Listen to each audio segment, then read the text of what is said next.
नमो लोये सब सागुणं एसो पंच नमोकारो एसो पंच नमोकारो सर्व पावकन सुनो मंगलानंच सभे सिं परमंग हवै मंगलं मंगलानंच सभे सिं परमंग हवै मंगलम। बैठिए।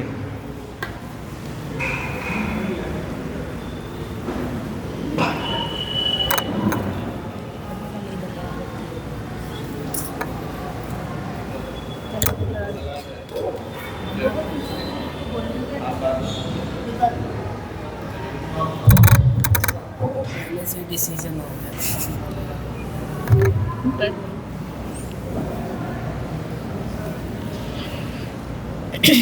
बोलिए भगवान महावीर स्वामी की।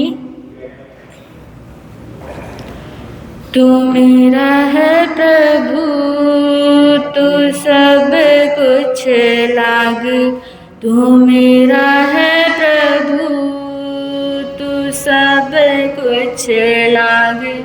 दिया है सब कुछ तूने दिया है, निगोद से बाहर तूने किया है। समझ के बिना समझ न सकूं, जीवन का मेरे रखवाला तू लागे।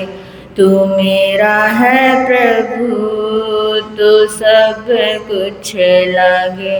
अपना बना ले प्रभु, अपना बना ले मुझे।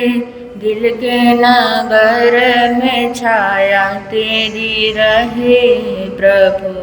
अपना बना ले प्रभु, अपना बना ले मुझे।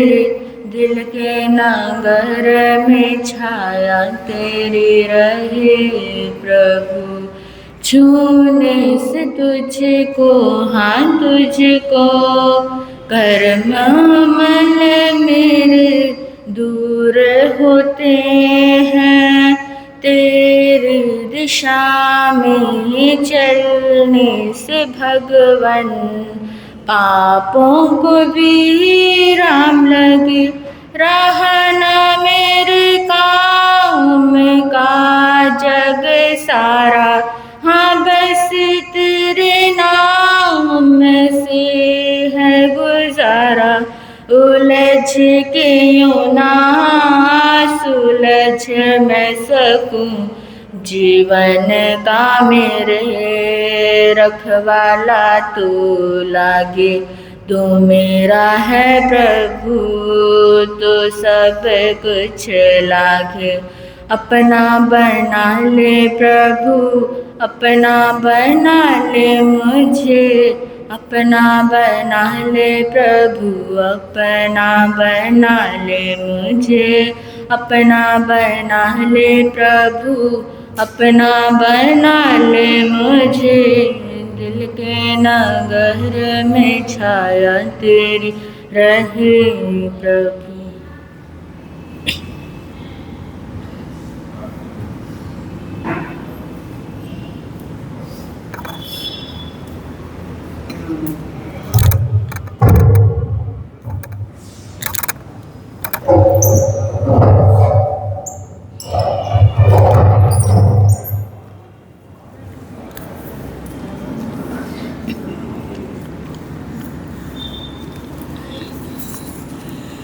बड़ी बात है प्रेम करो हर दुनिया के इंसान से।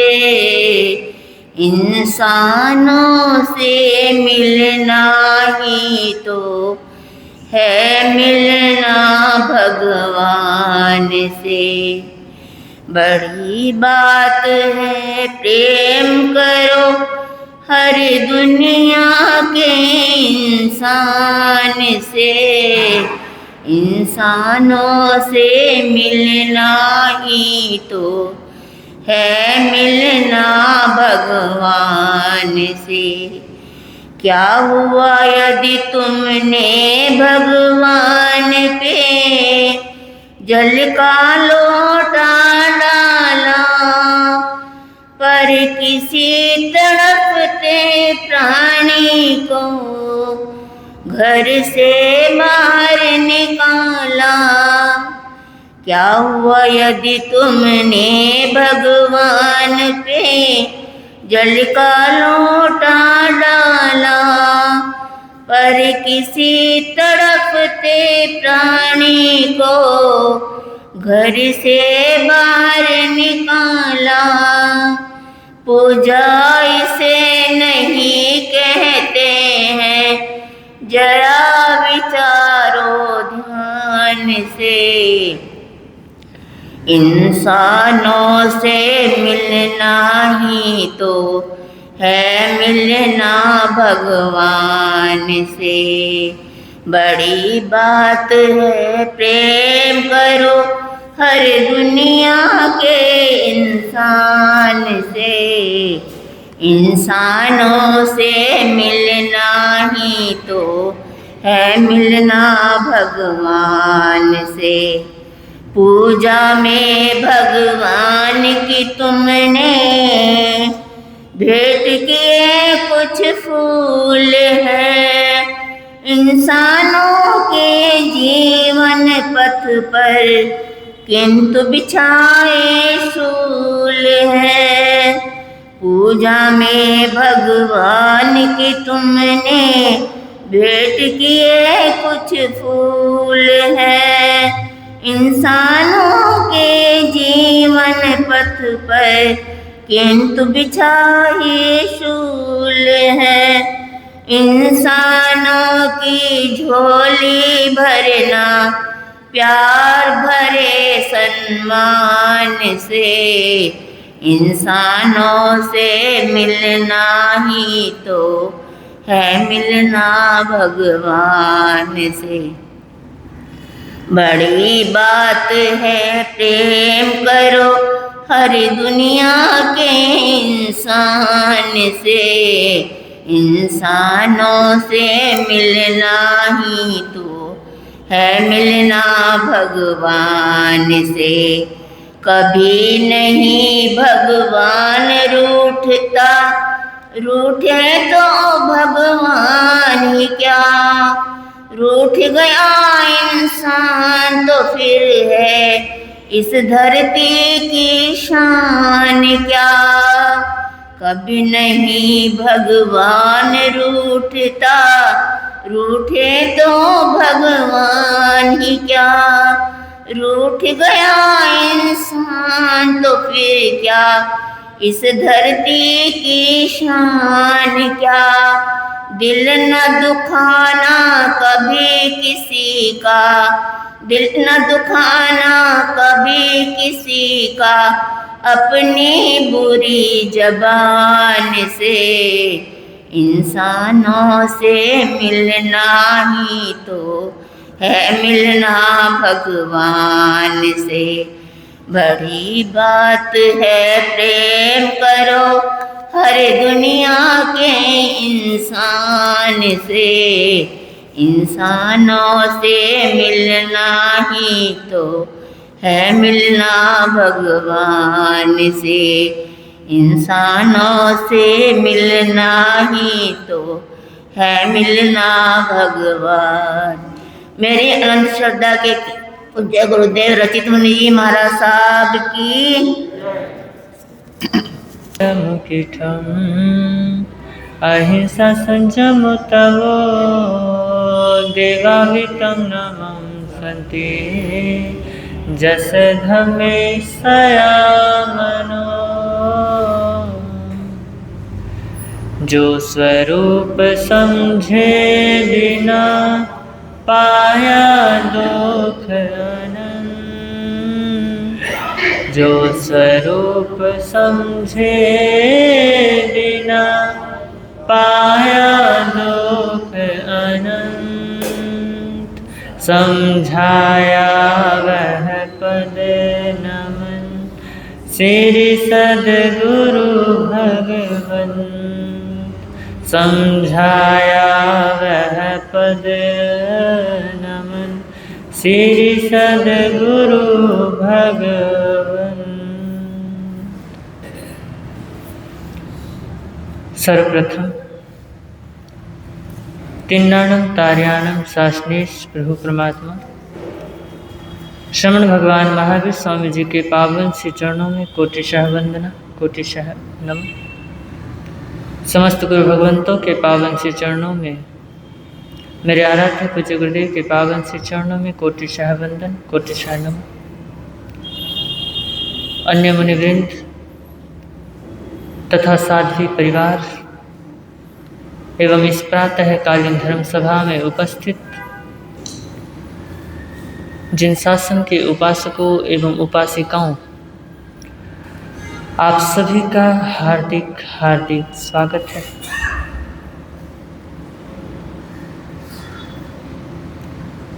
मेरी भावना की प्रवचन श्रृंखला प्रारंभ है।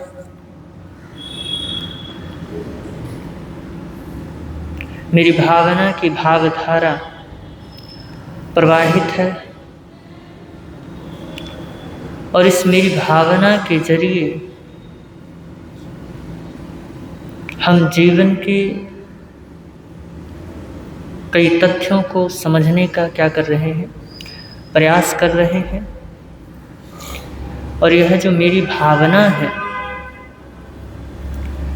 इसकी सबसे बड़ी विशेषता तो यह है कि यह कोई संसार की बात नहीं करता है।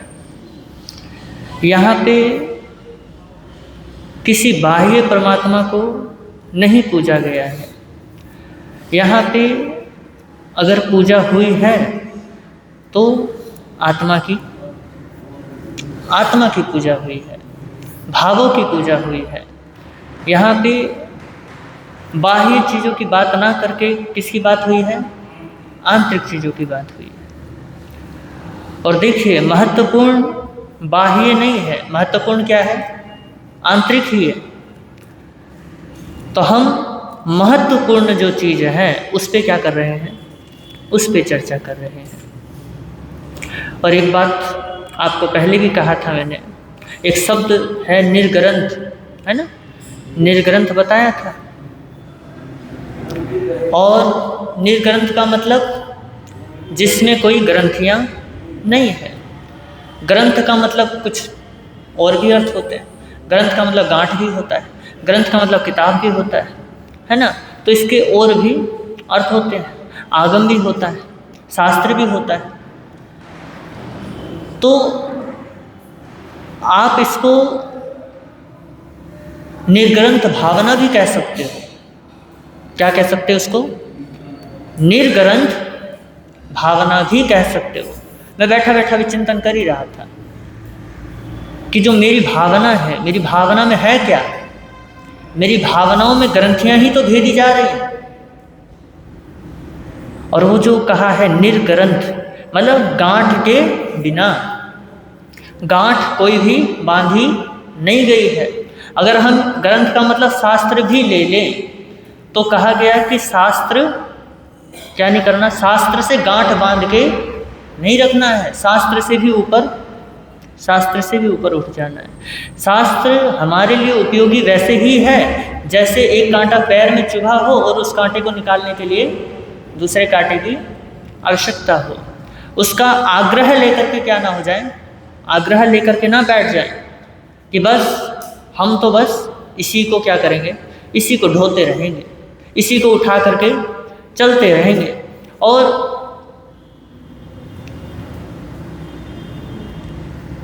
हमारी जो धारणा है, हमारी जो मान्यता है, हम कई बार अपनी मान्यताओं के प्रति, अपनी धारणाओं के प्रति इतने आग्रही हो जाते हैं, इतने जड़ाव वाले हो जाते हैं। और गजब की बात देखो, हमारे परमात्मा कहते हैं कि वेदों से या किसी शास्त्र से आपको ज्ञान नहीं मिल सकता। परमात्मा स्वयं कहते हैं, हमारे निर्ग्रंथ परमात्मा स्वयं कहते हैं, और हम हैं जो वो कहते हैं हम उसी को क्या करते हैं, हम उसी का विरोध करते हैं, हम उसी को पकड़ के बैठ जाते हैं, वो जिस चीज़ को मना करते हैं। वो कहते हैं कि शास्त्र में ज्ञान नहीं मिलेगा, लेकिन हम आग्रही हो जाते हैं कि जो हमने कहा है, हमारे परमात्मा ने कहा है, वो क्या है, वो सही है। क्योंकि मैंने देखा है जो गीता को अच्छे से पढ़ते हैं, गीता के प्रति क्या है, श्रद्धावान है, वो गीता के लिए बड़े आग्रही होते हैं। जो कुरान को पढ़ते हैं वो कुरान के प्रति बड़े आग्रही होते हैं। जो वेद पढ़ते हैं वो वेदों के प्रति बड़े आग्रही होते हैं। और हम जैन हैं तो हम जैन आगमों के प्रति होते हैं, नहीं होते, बड़े आग्रही होते हैं। और देखिए, ये आग्रह ही हमको अपनी आत्मा से क्या कर देता है, दूर कर देता है, सच्चाई से दूर कर देता है। हमें ग्रंथ से भी निर्ग्रंथ होना है। क्या होना है, ग्रंथ से भी निर्ग्रंथ होना है। आगमों से भी, आगम हमारे को वहाँ तक पहुँचाने का क्या करता है, काम करता है कि आप वो जो गांठ बांध रखी है ना अंदर, उस गांठ को खोल दो, बस इतना काम क्या होता है, शास्त्र का इतना काम होता है। और हम हैं कि शास्त्र से ही गांठ बना करके चल पड़ते, तो हम निर्ग्रंथ हुए कैसे? क्योंकि हम देखो इतने आग्रही होते हैं, तो कहते क्या है कि जो जैन आगम है या हमारे जो जैन शास्त्र हैं, क्या कहते हैं कि जो सत्य है, पूर्ण सत्य यही है। गीता वाले भी तो यही कहते हैं कि जो भी सत्य है, पूर्ण सत्य यही है। और कुरान वाले जो कुरान पढ़ते हैं वो कुरान को पूर्ण सत्य मानते हैं। तो सारे अपने अपने मतों के प्रति क्या है, आग्रही है। तो परमात्मा के जो शासन के साधक हैं वो निर्ग्रंथ होते हैं। वो ना किसी ग्रंथ के प्रति क्या होते हैं, आसक्त होते हैं, ना ही आंतरिक ग्रंथों के प्रति क्या होते हैं, बोलो, होते हैं, नहीं होते? या होना चाहिए या नहीं होना चाहिए? आंतरिक ग्रंथों के प्रति आसक्त होना चाहिए, नहीं होना चाहिए ना, है? हाँ, विरोध नहीं करना है। ग्रंथ होना चाहिए, लेकिन किस चीज़ के लिए होना चाहिए, बोलो? ग्रंथ उस चीज़ के लिए होना चाहिए कि उस गांठ को खोल दे। किस गांठ को? जिस गांठ के जरिए विरोध हमारे भीतर पनप रहा है। ठीक है, ये गांठ ये ग्रंथ हो गया। और गांठ जो है राग द्वेष की होनी चाहिए या नहीं होनी चाहिए? होनी चाहिए, नहीं होनी चाहिए? हाँ, तो नहीं होनी चाहिए। अगर यही हुए तो संसार को क्या करते हैं, ये संसार को बढ़ाते हैं। तो ये ग्रंथ भी नहीं होनी चाहिए। तो निर्ग्रंथ हम तभी सच्चे बनेंगे जब हमारा आग्रह दूर हो जाएगा। और उस आग्रह को दूर करने के लिए हम निर्ग्रंथ भावना को पढ़ रहे हैं। निर्ग्रंथ भावना कौन सी? मेरी भावना। निर्ग्रंथ भावना कहे तो और भी अच्छा रहेगा। ये नया नाम अच्छा है कि इसमें कोई गांठ नहीं है, इसमें कोई ठप्पा नहीं लगा रखा कि ये सिर्फ जैन ही पढ़ सकते हैं या कोई हिंदू ही पढ़ सकते हैं, कोई ठप्पा नहीं लगा रखा। और ये जो मेरी भावना है, पहले किताबों में, कविताओं में इसका पहले प्रचलन भी था, लेकिन अब क्या हो गया, किताबों से भी हटा दिया गया। धीरे धीरे ठप्पा लगना शुरू हो गया कि ये किसका है जी, जैनियों का है। तो फिर उसके बाद क्या हो गया जी, किताबों से भी ये मेरी भावना हट गई। तो ये जो भावनाएं हैं, सही कहूँ तो इनको, या मैं कहूँ तो परमात्मा की वाणी को भी हमने क्या कर रखा है, अपनों से बांध लिया है। हमने घेरे में दे दिया है। और वो जो घेरा है वही हमारे लिए क्या कर जाता है, हमारे लिए तो क्या, परमात्मा के लिए ही नुकसानदायक है। क्या है? हमारी वजह से परमात्मा को बड़ा नुकसान होता है। कैसे होता है? क्योंकि हमने एक मठ बना लिया है, हमने एक समूह बना लिया है, और हम एक कुएं के मेढक बन के रह गए। क्या बन गए? रह गए। परमात्मा की जो वाणी है वो कुएं के मेढक बन गया है। ये नहीं कि सागर बनना था, दुनिया के काम आना था, लेकिन नहीं, हमने क्या कर दिया जी, ये जो वाणी है ना, ये परमात्मा महावीर की ही, परमात्मा महावीर की वाणी सिर्फ जैनियों के लिए है और किसी के लिए नहीं है। लेकिन अगर देखा जाए तो करुणावान परमात्मा ने ये सिर्फ जैनियों को ही नहीं दे रखी है, ये हर प्राणी के लिए वाणी है।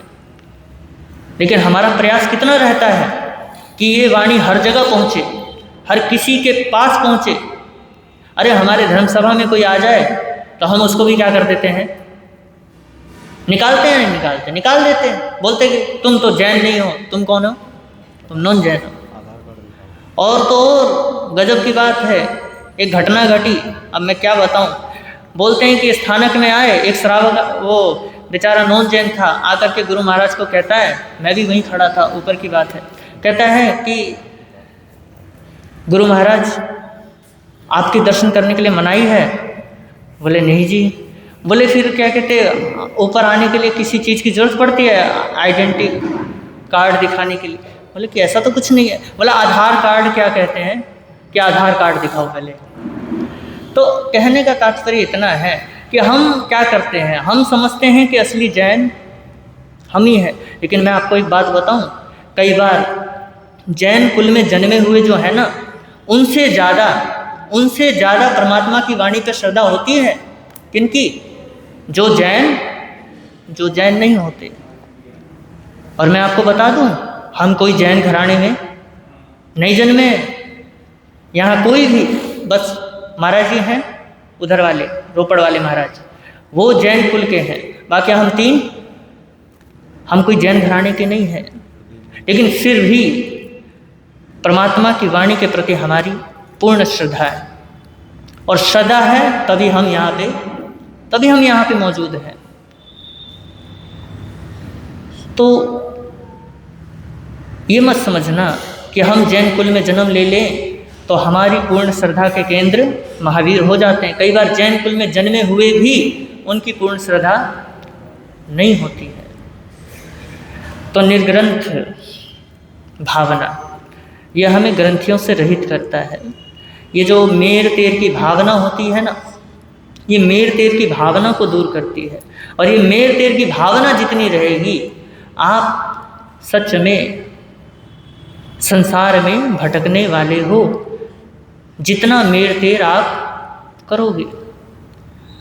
तो निर्ग्रंथ भावना को समझते हैं, मेरी भावना को समझते हैं। उससे पूर्व परमात्मा महावीर को याद कर लेते हैं।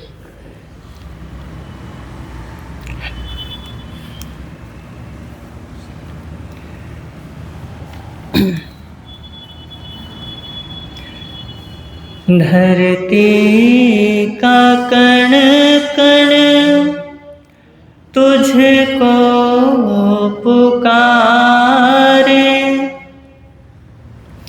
कहाँ हो महावीर तृष्णा दुलारे। धरती का कण कण तुझको पुकारे, कहाँ हो महावीर तृष्णा दुलारे, कहाँ हो महावीर तृष्णा। छिपाया है क्यों वह रवि जैसा मुखड़ा, छिपाया है क्यों वह रवि जैसा मुखड़ा। सुने कौन अब दीन दुखियों का दुखड़ा, सुने कौन अब दीन दुखियों का दुखड़ा। भला हम जिए जग में किसके सहारे, कहाँ हो महावीर तृष्णा दुलारे, कहाँ हो महावीर तृष्णा। धरती का कण कण चहुओर ही है जुल्म का अंधेरा, चहुओर ही है जुल्म का अंधेरा। कहाँ पर मिलेगा अमन का सवेरा, कहाँ पर मिलेगा अमन का सवेरा। तड़पते हैं हम सब इसी गम के मारे, तड़पते हैं हम सब इसी गम के मारे। कहाँ हो महावीर तृष्णा दुलारे, कहाँ हो महावीर तृष्णा दुलारे। धरती का कण कण तुझको पुकारे, कहाँ हो महावीर तृष्णा। लहराए जहाँ में अहिंसा का झंडा, लहराए जहाँ में अहिंसा का झंडा। बहे सबके दिल में विश्व प्रेम की गंगा, बहे सबके दिल में विश्व प्रेम की गंगा। जरा खोल दो अपनी कृपा के द्वारे, जरा खोल दो अपनी कृपा के द्वारे। कहाँ हो महावीर तृष्णा दुलारे, कहाँ हो महावीर तृष्णा दुलारे। धरती का कण कण तुझको पुकारे, कहाँ हो महावीर तृष्णा। हर एक नींव हिंसा की ढानी पड़ेगी, हर एक नींव हिंसा की ढानी पड़ेगी।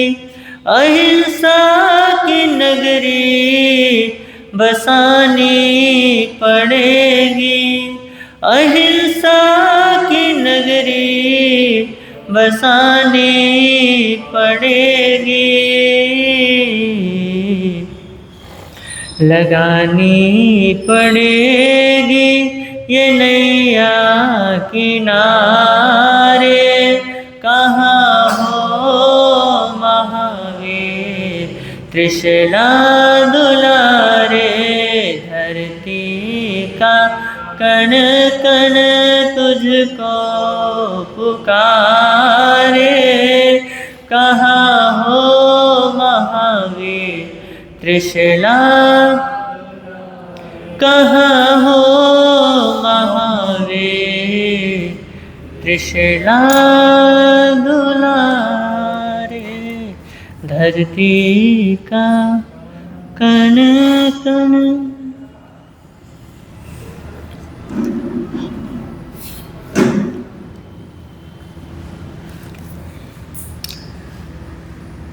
वर्तमान में जो स्थितियां परिस्थितियां बन रही हैं विश्व भर में, चाहे कैसी भी परिस्थिति हो, चाहे कैसी भी स्थिति हो, चाहे कोई भी जुल्म हो रहा हो, अन्याय हो रहा हो, जो भी बुरी चीज़ें हो रही हैं, उन चीज़ों को देख करके कवि ने बड़े ही सुंदर भावों के साथ परमात्मा महावीर को क्या किया है, याद किया है कि अब आपकी क्या है, अब आपकी जरूरत है।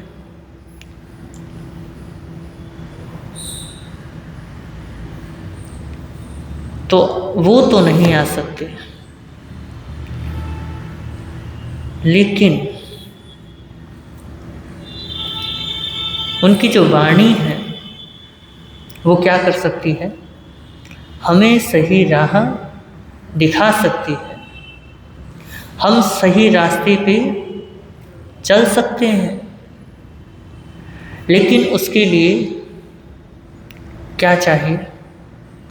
जिज्ञासा चाहिए, उसके लिए प्रेम चाहिए, उसके लिए प्यास चाहिए, उसके लिए आस्था चाहिए, उसके लिए श्रद्धा चाहिए।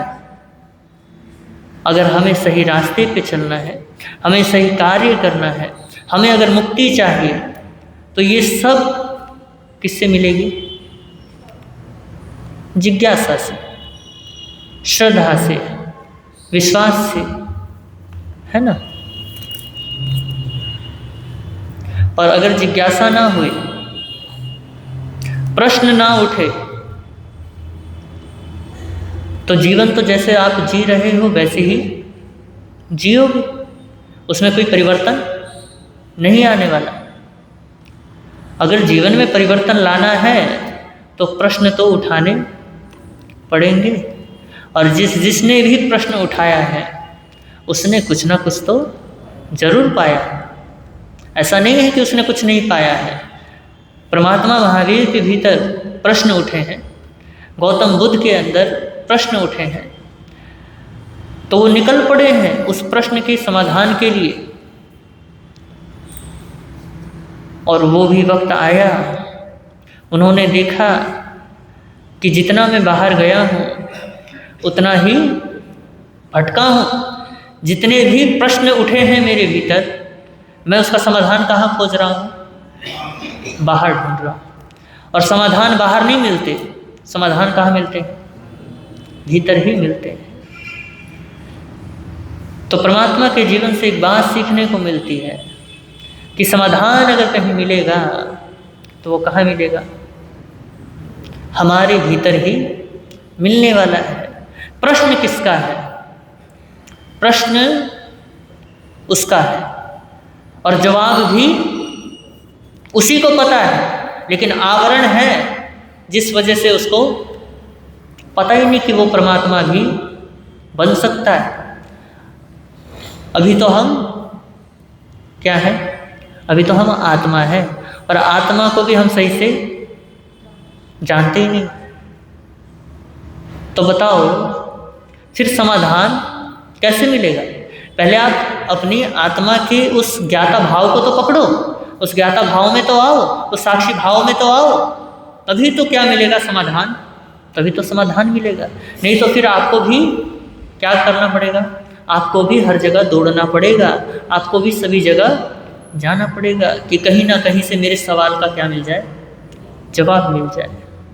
ये जो प्रवचन होते हैं, ये प्रवचन इसलिए थोड़ी ना होते।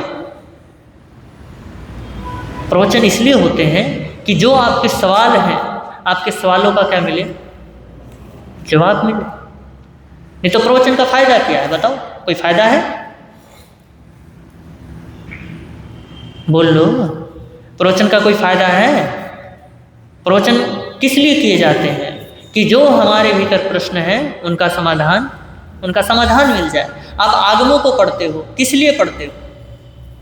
वैसे अगर देखा जाए तो आगम को तो आप इसलिए पढ़ते हो कि कहीं ना कहीं से कोई जानकारी मिल जाए। उसमें कोई जिज्ञासा नहीं होती कि आपको कोई मोक्ष मिले या कोई आपके जीवन मरण से क्या हो जाओ, तुम मुक्त हो जाओ। बल्कि पुण्य के लिए तो जरूर पढ़ते हो कि गुरु महाराज ने कहा था कि अगर इसकी एक पंक्ति भी पढ़ लो तो अनंत अनंत कर्मों की क्या हो जाती है? निर्जरा हो जाती है। तब तो तुम पढ़ लेते हो। लेकिन अगर एक बात कहूं कि जब तक उस वाणी को आप पढ़ रहे हो, ये मानता हूं कि उस वाणी को पढ़ते पढ़ते कभी ना कभी मन में आपके ये भाव जरूर आएंगे कि मैं क्या हो जाऊं? मैं वैसा ही हो जाऊं जैसा परमात्मा ने फरमाया है। लेकिन एक बात यहाँ पे मैं जोड़ना चाहूँगा कि वाणी पढ़ लेने मात्र से कोई कर्म निर्जरा नहीं होती। भ्रम में मत रहना कि वाणी पढ़ लोगे तो क्या हो जाएगी, कर्म निर्जरा हो जाएगी। प्रवचन सुन लोगे तो अनंत अनंत कर्मों की क्या हो जाएगी, निर्जरा हो जाएगी। हाँ, प्रवचन सुनते सुनते जो भाव आपके निर्मल होंगे उससे आपकी क्या हो जाएगी, अनंत अनंत कर्मों की निर्जरा जरूर हो जाएगी। यहाँ पे आपके भाव शुद्ध होते हैं, इसीलिए कहते हैं कि प्रवचन से क्या हो जाती है, अनंत अनंत कर्मों की निर्जरा हो जाती है। तो ये मत समझ लेना कि प्रवचन सुनते रहो, मन में गांठ बांधे रहो, मन में तो गालियां देते रहो, और प्रवचन महाराज कर रहे हैं कि प्रेम करो हैं, और यहाँ पे तुम गालियां दे जा रहे हो दूसरों को, तो इससे कोई कर्म निर्जरा नहीं होती। तो मेरी भावना का जो अंतिम पद है, 11वां पद है, उसको गुनगुना लेते हैं। फैले प्रेम परस्पर जग में, मोह दूर पर रहा करे, अप्रिय कटुक कठोर शब्द नहीं, कोई मुख से कहा करे, अप्रिय कटुक कठोर शब्द नहीं, कोई मुख से, बनकर सब युग वीर हृदय में, देशोन्नति रत रहा करे, वस्तु स्वरूप विचार खुशी से, निजानंद में रमा करे, वस्तु स्वरूप विचार खुशी से, निजानंद में रमा करे। फैले प्रेम परस्पर जग में, मोह दूर पर रहा करे। तो मेरी भावना में जिस प्रेम की बात कही गई है वो वही प्रेम है। पोथी पढ़ पढ़ जग मुआ, पंडित भया न कोई, पोथी पढ़ पढ़ जग मुआ, पंडित भया न कोई, ढाई आखर प्रेम का, पढ़े सो पंडित होए कबीरा, पढ़े सो पंडित हो। प्रेम मने क्या, प्रेम मने चाह, क्या, प्रेम मने चाह। किस चीज की चाह,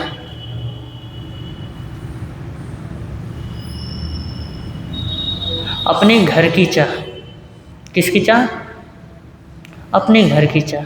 अरे इस घर की नहीं कह रहा मैं, जो अपने वो जो तुमने बना रखे उस घर की बात नहीं, शाश्वत घर की बात। शाश्वत घर की चाह होना, परमात्मा की चाह होना, उसको क्या कहते हैं, उसको प्रेम कहते हैं। लेकिन हम प्रेम और मोह में क्या हो जाते हैं, अटक जाते हैं।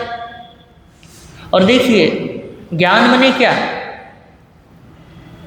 ज्ञान किसको कहते हैं। जैसे आपको पता है कि आपको वीरनगर से पंजाब जाना हो या कहीं भी जाना हो, कोई भी रूट पकड़ना हो, तो आपको किस किस चीज़ की ज़रूरत पड़ेगी, गाड़ी की ज़रूरत पड़ेगी नहीं पड़ेगी, गाड़ी के अंदर पेट्रोल की ज़रूरत पड़ेगी ही पड़ेगी। और कैसे कैसे जाना है, कहाँ कहाँ मुड़ना है, ये सब क्या है, ये सब रास्ते का प्रबंध है। और रास्ते का प्रबंध को हम क्या कहते हैं, ज्ञान कहते हैं। ये जो चीज़ें हैं ये सब क्या है, ये सब ज्ञान है। लेकिन ये सब होने के बावजूद भी कई ऐसे महापुरुष होते हैं कि कोई ना गाड़ी एकदम मस्त है, क्या करते हैं, चिल्ल करते हैं, है ना, मस्त गाड़ी है, मुलायम मुलायम गद्दी है, तो क्या कर जाते हैं, गाड़ी में ही सो जाते हैं। और कई महापुरुष ऐसे भी होते हैं कि गाड़ी अच्छी है, सही है, तो इसको क्या कर देते हैं, बोलो बोलो, बेच ही देते हैं। कई ऐसे भी महापुरुष होते हैं। तो ज्ञान क्या है, वो प्रबंध है। लेकिन मंजिल तक जाने की जो वो चाह है वो क्या है? वो प्रेम है। अगर आपको मंजिल तक पहुंचाना है, मंजिल तक पहुंचना है, तो प्रेम ही आपको क्या करेगा? प्रेम ही आपको वहाँ तक चलाएगा। अगर मोक्ष में जाना है, अगर मुक्ति में जाना है, परमात्मा को पाना है, तो ये सब जो भी ज्ञान है हमारे को साधन मिले हुए है या नहीं? आगम जो है साधन ही तो है, गाड़ी ही तो है हमारी। ये जो आचार है, सिद्धांत है, ये सारे क्या है? ये सब गाड़ी है। गाड़ी के अंदर जो पेट्रोल है, ऊर्जा है, सब कुछ हमारे पास क्या है? मौजूद है। लेकिन सब कुछ होने के बावजूद अगर उसकी चाह नहीं है, कहीं घर जाने की ही चाह नहीं है, तो ये तो गड़बड़ की बात है ना। क्योंकि हम क्या चाहते हैं? हम तो संसार में रहना चाहते हैं। हमारा तो संसार ही अपना शाश्वत घर है या नहीं? मानते हो नहीं मानते? शरीर ही आपका शाश्वत शरीर है। आपके लिए तो परिवार ही शाश्वत संबंध है। ये हमेशा जिंदगी भर आपके साथ रहने वाले हैं, आपके साथ ही सुख दुख को भोगने वाले हैं। क्योंकि ये मान्यता संसारिक लोगों की है, ये सब हमारी मान्यताएं हैं, क्योंकि हम संसारिक हैं। और संसारिक ये मान्यताएं हमें क्या करती हैं? संसार में ही घुमाती हैं। और प्रेम क्या करता है? प्रेम उस संसारिक भ्रमणों से क्या करता है? निकालता है हमें। उसकी चाह क्या करता है? पैदा करता है। और मोह क्या करता है? मोह संसार की चाह क्या करता है? संसार की चाह पैदा करता है। मोह संसार में भटका देता है और प्रेम संसार से मुक्त कर देता है। यही फर्क है प्रेम और मोह में। अगर सम्यक्त्व और मिथ्यात्व की प्ररूपणा करनी हो ना, तो प्रेम और मोह से ही कर लो। अभी हम सब मिथ्यात्वी हैं। क्यों है? क्योंकि अभी मोह है।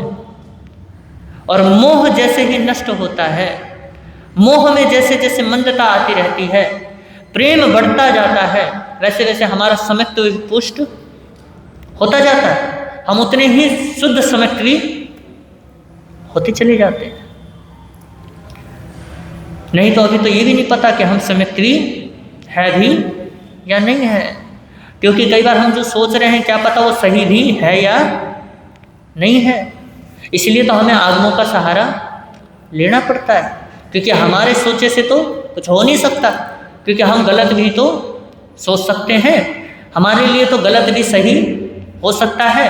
जो 2 नंबर का काम करते हो उनके लिए तो 2 नंबर का काम भी अच्छा होता है। अगर उसका फ़ायदा हो रहा हो किसी बंदे का झूठ बोलने से भी, तो झूठ बोलना भी है या नहीं? बड़ा फ़ायदेमंद है। एक बंदा आया, बोला गुरु महाराज आप कहते हो कि झूठ बोलना क्या है? पाप है। बोला हाँ जी पाप है। तो बोला कि संसार में झूठ के बिना तो काम चलता नहीं है। तो गुरु महाराज ने पूछा, संत ने पूछा कि ये बता कि फायदा किससे ज़्यादा हुआ तेरा? बोला कि झूठ से हुआ। बोला सत्य? बोला सत्य तो फंसा देगा। बोला वो कैसे? क्योंकि मैंने तुम्हें बताया तो है कि सत्य से क्या मिलती है? सत्य से मुक्ति मिलती है। सत्य से तुम जीवन को सही तरीके से क्या कर सकते हो? जी सकते हो। तो उसने बोला गुरु महाराज सत्य से कभी मैं सही से जी नहीं पाया, लेकिन झूठ से जरूर जी रहा हूँ। तो फिर बोला कैसे? बोला कि मैंने एक कांड कर दिया था। बोला अच्छा फिर? बोला वो कांड करने के बाद फिर मैंने झूठ बोल दिया कि ये कांड मैंने नहीं किया है। तो फिर पुलिस वाले मुझे पकड़ के लेके गए और पुलिस वालों ने 100 सवाल और पूछे, और जब 100 सवाल और पूछे तो मैंने 100 झूठ और बोले। तो बोले कि फिर फायदा कहाँ हुआ? नुकसान ही तो हुआ, तेरे को इतने झूठ बोलने पड़े। बोले कि गुरु महाराज फायदा क्यों नहीं हुआ? बोले 100 झूठ बोलने के बाद मैं क्या हो गया? छूट गया। अगर मैं झूठ सच बोल देता तो मैं कहाँ हो जाता जी? मैं जेल में हो जाता। तो झूठ से ही क्या है मेरे लिए तो सबसे ज़्यादा फायदेमंद है। तो गुरु महाराज ने बोला बैठ जा। तो कहने का तात्पर्य इतना है कि हमारे लिए तो झूठ भी सही है, क्योंकि हम क्या देखते हैं? अपना फायदा देखते हैं। और जो फायदा देखेगा वो किस में देखेगा? प्रेम में देखेगा, मोह में देखेगा? मोह में देखेगा, क्योंकि उसका चाह क्या है? संसार ही तो है, मोक्ष थोड़ी ना है। अगर मोक्ष की चाह हो तो कांड क्यों करे? अगर कांड कर भी दे तो वो झूठ क्यों बोले? क्योंकि उसको पता होता है कि अगर मैंने झूठ बोला तो 100 दुख और भी उठाने पड़ेंगे। तो प्रेम और मोह, अभी मैं जो बात कहूँगा ये थोड़ी और भी अटपटी लग सकती है कि गृहस्थ का तो चलो समझ भी आता है कि उनको क्या होता है, अपने परिवार से मोह होता है, क्योंकि वो परिवार में रहते हैं, संसार में रहते हैं, है ना। परिवार, अब बच्चे को पैदा किया है तो बच्चे को पालना भी है ना। परिवार बनाया है, परिवार से जुड़े हैं, रिश्ते बनाए हैं, तो रिश्तों को निभाना भी पड़ेगा। तो ये बात समझ आती है कि चलो उनका मोह है, चाहे प्रगाढ़ हो चाहे कम हो, चाहे मिथ्यात्व ज़्यादा हो चाहे मिथ्यात्व कम हो।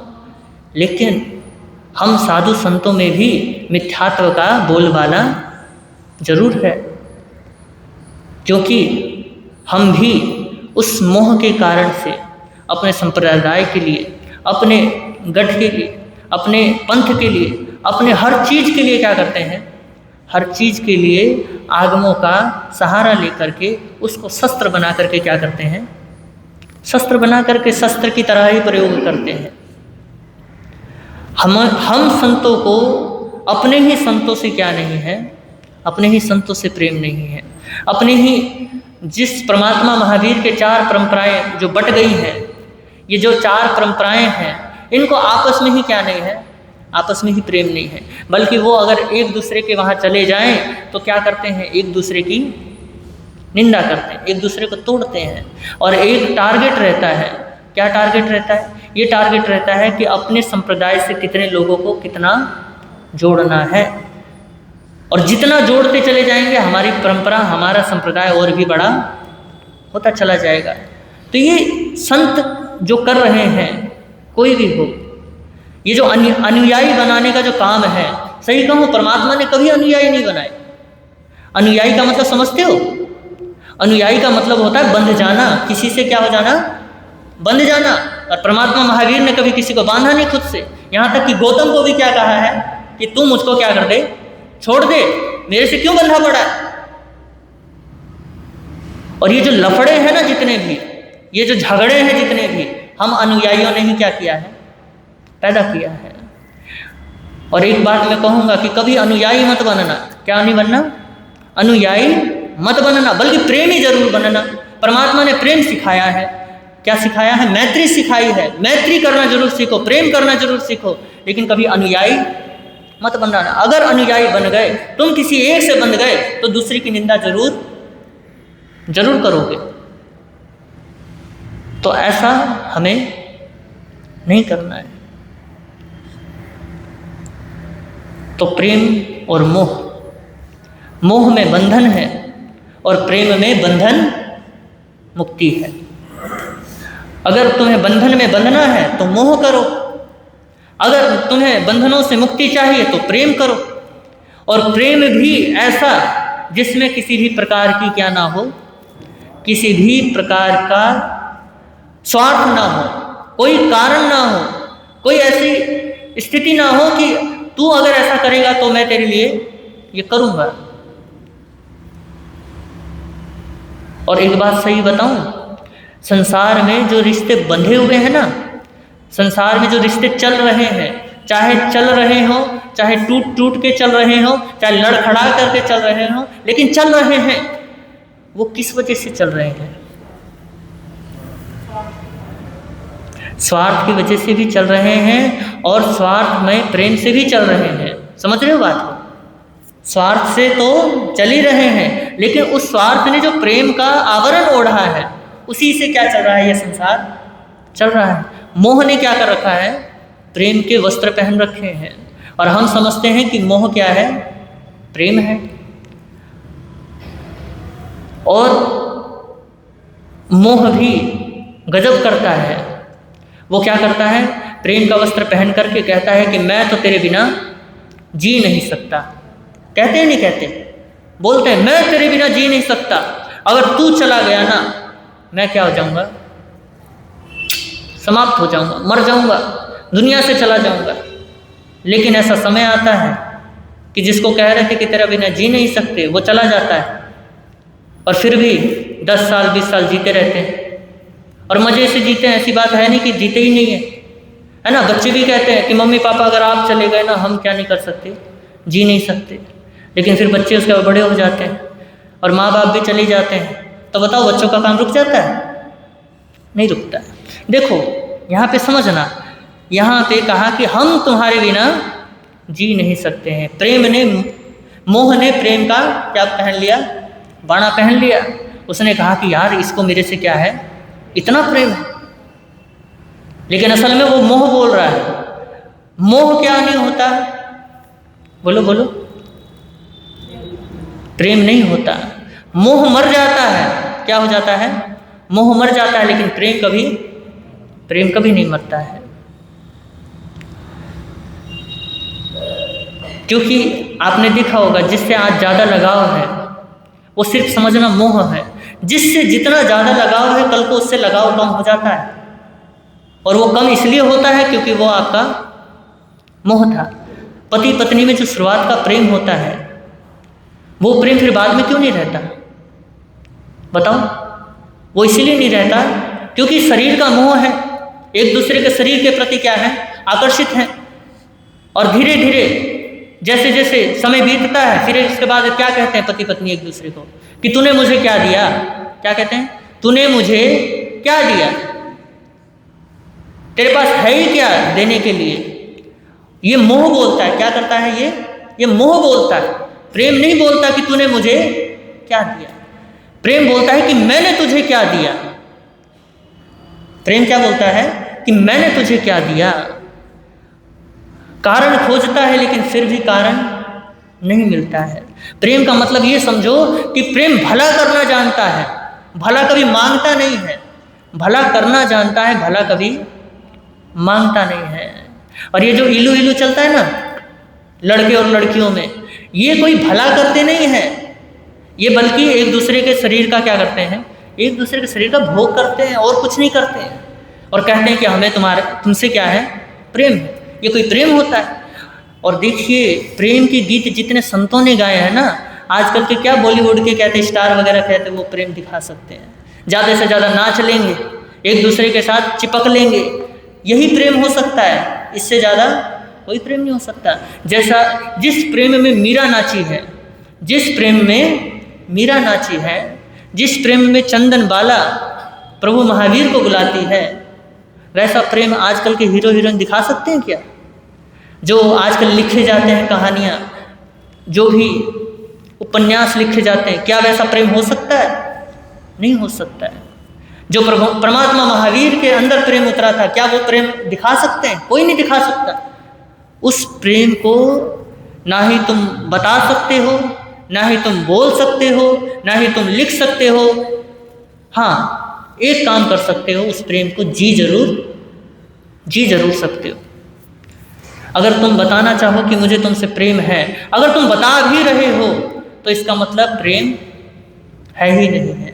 वो मोह बोलता है कि मुझे तुमसे प्रेम है, तुम्हें कारण बता रहा है कि मुझे तुमसे प्रेम है, लेकिन प्रेम कभी नहीं बताता कि मुझे तुझसे क्या है, प्रेम है। परमात्मा महावीर ने कभी कहा कि गौतम मुझे तुझसे प्रेम है, लेकिन फिर भी प्रेम तो है ही है। कभी परमात्मा ने कहा देवताओं मुझे तुमसे प्रेम है, नहीं कहा, लेकिन फिर भी उनको प्रेम तो है। जीवों से भी प्रेम है, लेकिन कभी उन्होंने जिक्र नहीं किया कि मुझे तुम सबसे प्रेम है। प्रेम कभी भी अपना जिक्र नहीं करता कि मैं क्या हूँ, मैं मौजूद हूँ। मौजूद होते हुए भी वो मौजूद नहीं होता है। हाँ, मोह क्या करता है, मोह अपना बताता है कि मैं यहाँ पे मौजूद हूँ, मुझे तुमसे प्रेम है। ये क्या है, ये मोह है। समझ रहे हो बात को? तो मेरी भावना में भी उसी प्रेम की बात कही गई है, उस प्रेम की जो किसी कारण पर, जो किसी वजह पर आधारित नहीं है, आधारित नहीं है, जो किसी स्वार्थ के कारण पैदा नहीं हुआ है। ये वो प्रेम है जो महान संतों के अंदर, बुद्ध पुरुषों के अंदर क्या हुआ था, बुद्ध पुरुषों के अंदर अवतरित हुआ था। ये वो प्रेम है। उस प्रेम की बात मेरी भावना में कही गई है। और देखिए, इतनी बात हमने कही है तो उस प्रेम की महिमा तो अपरंपार है ही है, क्योंकि जितनी भी बात की जाए प्रेम पर उतनी ही कम है। और देखिए, हमारे जैन धर्म में तत्वार सूत्र है। तत्वार सूत्र में आचार्य उमास्वाति जी फरमाते हैं, परस्परोपग्रहो जीवाना, कि जीव एक दूसरे के क्या हैं, सहायक हैं, सहारे हैं। जीव एक दूसरे के सहारे हैं। और सहारे कब बनेंगे? मोह के कारण बनोगे। मोह से कभी भी आप सहारे नहीं बन सकते हो। हाँ, मोह से आप परिवार तो चला सकते हो, लेकिन समाज, या समाज तो छोड़ो, समाज के अन्य भी प्राणियों को आप नहीं पाल सकते। आप मोह के कारण अपने परिवार को ही क्या कर सकते हो, परिवार को ही चला सकते हो। पूरे संसार को या सृष्टि को नहीं चला सकते। प्रेम क्या मांगता है? पूरा लोक मांगता है। मोह क्या मांगता है? एक छोटा सा अपना एक घर मांगता है। प्रेम पूरी दुनिया मांगता है, लेकिन मोह क्या मांगता है? एक घर मांगता है, एक छोटा सा बंधन मांगता है कि मैं क्या रहूं, बंधा रहूं। लेकिन प्रेम मुक्त होना जानता है। अगर आप किसी कमरे में बंद हो, उस वक्त प्रेम अगर आपके भीतर मौजूद हो जाए तो आप जो गाओगे ना, आप जो भी बोलोगे, तो वो सिर्फ उस चार दीवारों के भीतर ही नहीं रहने वाला, उस चार दीवारी को भी पार कर जाता है। परमात्मा महावीर के जो भाई थे, बड़े भ्राता थे, क्या नाम था उनका? नंदीवर्धन। और नंदीवर्धन ने क्या कहा था कि तू जब अपने, मतलब हमारे माता पिता के लिए इतने वर्ष रुका है, तो मेरे लिए केवल 2 वर्ष रुक नहीं सकता। तो वो क्या हो गए? 2 वर्ष के लिए रुक गए, उस चार दीवारी में रहे हैं। लेकिन बताओ, क्या प्रेम उनका कम हो गया? प्रेम उस चार दीवारी को भी तोड़ करके बाहर निकल रहा है। और उसके बाद नंदीवर्धन ने देखा कि इसका रहना ना रहना बात बराबर है। तो फिर उसके बाद कहते हैं कि जाओ, मैं तुम्हें क्या करता हूँ, मैं तुम्हें मुक्त करता हूँ। तो उसके बाद फिर परमात्मा महावीर उस प्रेम को बांटने के लिए क्या हुए हैं, निकले हैं। तो उस प्रेम की बात यहाँ पे, उस प्रेम की बात कही गई है। और आप एक दूसरे के सहारे तभी हो सकते हो जब आपके जीवन में प्रेम घटित होगा। और ये जो मेर तेर की भावना अगर कहीं आती है तो वो मोह के कारण ही आती है कि ये मेरा है और ये तेरा है। और प्रेम कहता है कि सब कुछ तुम्हारा ही है, मेरा तो कुछ भी नहीं। जबकि जिसको कहा जा रहा है कि सब कुछ तुम्हारा है, बल्कि उसका भी कुछ नहीं है। अगर उसके अंदर भी प्रेम है तो वो भी कहेगा कि ना तेरा है ना मेरा है, ये दुनिया तो रैन बसेरा है। लेकिन एक को प्रेम है, सामने वाले को मोह है। तो प्रेम कहता है कि सब कुछ तेरा ही तेरा है ना। वो चार भावनाएं आती हैं। एक मनुष्य की भावना आती है, एक दानव की भावना आती है, एक देवता की भावना आती है, और एक वितराग की भावना आती है। मनुष्य की भावना क्या कहती है कि जो तेरा है वो तेरा है, जो मेरा है वो मेरा है। तू अपने रास्ते रह, मैं अपने रास्ते रहूंगा। लेकिन जो दानवी भावना होती है, राक्षसी भावना होती है, वो कहता है कि जो तेरा है ना वो भी मेरा है। हड़पने के लिए हमेशा तैयार रहता है। और जो देवता दैवीय भावना है वो क्या कहता है कि जो भी कुछ मेरा है वो सब कुछ तेरा है, मेरा तो कुछ भी नहीं है। लेकिन जो वीतराग भावना है वो क्या कहती है? ना तेरा है ना मेरा है। वो कहते हैं कि अगर कुछ है अपना तो वो अपनी आत्मा है, बाकी तो सब क्या है? बाकी तो सब यहीं पे रह जाना है, संसार में ही रह जाना है। असार तो क्या कहे, संसार में ही रह जाना है उसने, लेकिन जो शाश्वत है वो शाश्वत में जाकर के मिल जाना है। तो ये है प्रेम और मोह में, प्रेम और मोह में ये डिफरेंस है। ये इन दोनों के अंदर अलग अलग भाव हैं कि मोह कैसा होता है और प्रेम कैसा होता है। तो बुद्ध ने भी कहा है कि मोह ही संसार है। मोह जब तक है संसार मौजूद रहने वाला है। मोह से ही दुख है और प्रेम से ही दुख से मुक्ति, प्रेम से मुक्ति है। और देखिए उपनिषद भी बड़ा सुंदर कहते हैं। वो क्या कहते हैं? सत्यम प्रेम स्वरूपम। जो सत्य को जान लेता है वो प्रेम हो जाता है। और मैंने आपको एक बात कही थी, आपको याद हो या ना हो, कि परमात्मा के जीवन से 2 सीख लेनी परम आवश्यक है। और वो परम सूत्र हैं। वो कौन से सूत्र हैं? कि परमात्मा सत्य को खोजने के लिए गहराई तक क्या हो रहे हैं? गहराई तक जा रहे हैं, और साथ में प्रेम को फैलाते भी, बाहर की ओर प्रेम को फैलाते जा रहे हैं। सत्य की गहराई में उतरते जा रहे हैं और प्रेम को फैलाते जा रहे हैं। और जितना प्रेम बढ़ता जा रहा है, जितना प्रेम फैलता जा रहा है, उतनी ही सत्य की गहराई में जाते जा रहे हैं। जितने वो प्रकृति के नज़दीक गए हैं उतने ही वो सत्य के नज़दीक भी पहुँचे। जितने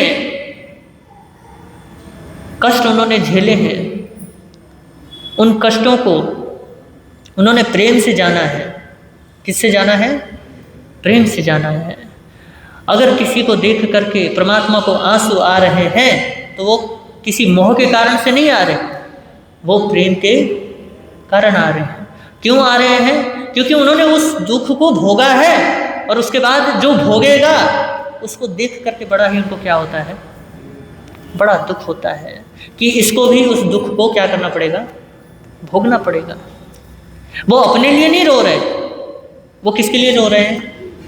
दूसरे के लिए रो रहे हैं। तो यहाँ पहला ही सूत्र है कि मोह से मुक्ति और प्रेम का विस्तार। तभी तो कहा है, फैले प्रेम परस्पर जग में, मोह दूर पर रहा करे। तो ये परमात्मा का सूत्र दे दिया है कि प्रेम को फैलाते चले जाओ और मोह को खत्म करते चले जाओ।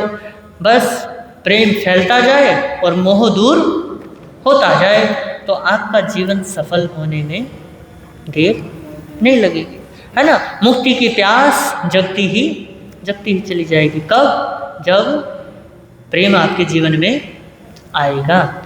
देखिए, प्रेम के बिना ज्ञान किसी काम का नहीं है। ज्ञान आप संसार का कितना ही ले लो, शास्त्र आप कितने ही कंठस्थ कर लो, प्रेम के बिना ज्ञान अधूरा है। हाँ, अगर तुम्हारे जीवन में प्रेम है और तुमने कोई ग्रंथ ना पढ़ रखे हो, लेकिन फिर भी अगर तुम्हारे जीवन में प्रेम है ना, तो वो प्रेम से भी ज्ञान क्या होने लगेगा? ज्ञान आने लगेगा। क्योंकि आप किसी से ना किसी से पूछोगे, किसी ना किसी से अनुभव जरूर लोगे, अपना भी अनुभव लोगे, अपने से भी प्रेम करोगे, दूसरों से भी प्रेम करोगे। कोई हिचकिचाहट नहीं होगी, कोई गांठ नहीं होगी। जहाँ भी जाओगे वहीं पे तुम्हें क्या मिलेगा? वहीं पे तुम्हें कुछ ना कुछ सीखने को जरूर मिलेगा। प्रेम एक ऐसी चीज है या ऐसी भावना है कि आपको वस्तुओं से भी, पदार्थों से भी, पदार्थ भी आपके लिए क्या बन जाते हैं? गुरु बन जाते हैं।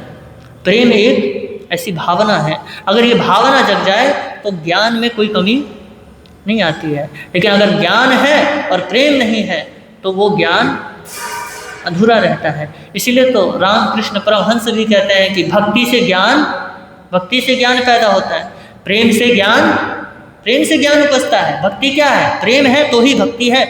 अगर प्रेम ना हो तो भक्ति किसकी होगी? अगर मोह होगा तो प्रेम की ही भक्ति, वो परिवार की ही भक्ति होगी, परमात्मा की भक्ति नहीं होने वाली। तो प्रेम और मोह का अंतर ये आप समझिए। तो आज इस पंक्ति को यहीं विराम देते हैं।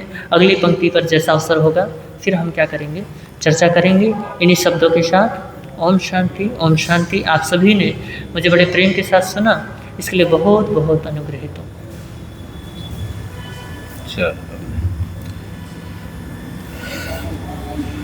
वीर नाम के हीर मोती, गुरु नाम के हीर मोती, प्रभु नाम के हीर मोती मैं बिखराऊं गले गले। ले लो रे कोई राम का प्यारा, शोर मचाऊं गली गली। ले लो रे कोई गुरु का प्यारा, शोर मचाऊं गली गली। दौलत के दीवानों सुन लो, एक दिन ऐसा आएगा, धन दौलत और महल खजाना यहीं पड़ा रह जाएगा। और धन दौलत और महल खजाना यहीं पड़ा रह जाएगा। सुंदर काया मिट्टी बनेगी, सुंदर काया मिट्टी बनेगी, चर्चा होगी गली गली। ले लो रे कोई राम का प्यारा, शोर मचाऊं गली गली। ले लो रे कोई गुरु का प्यारा, शोर मचाऊं गली गली। जिसने ये सब मोती लौटे वो तो माला माल हुए। दौलत के जो बने पुजारी आखिर वो कंगाल हुए। हर दौलत के जो बने पुजारी आखिर वो कंगाल हुए। सोना चांदी वाल सुन लो, लोहे कपड़े वाल सुन लो। अरे वीर नगर वाल सुन लो, बात सुनाऊं खरी खरी। ले लो रे कोई राम का प्यारा, शोर मचाऊं गली गली।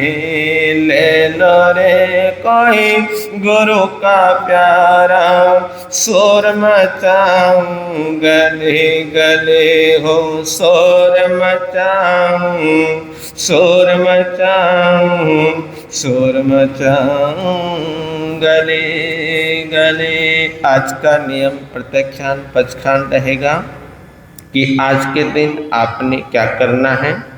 वैसे करते हो तो अच्छी बात है, नहीं करते तो आज का नियम ले लेना, कर लेना। आपके लिए है, आपकी आत्मा के लिए है। क्या करना है? 20 मिनट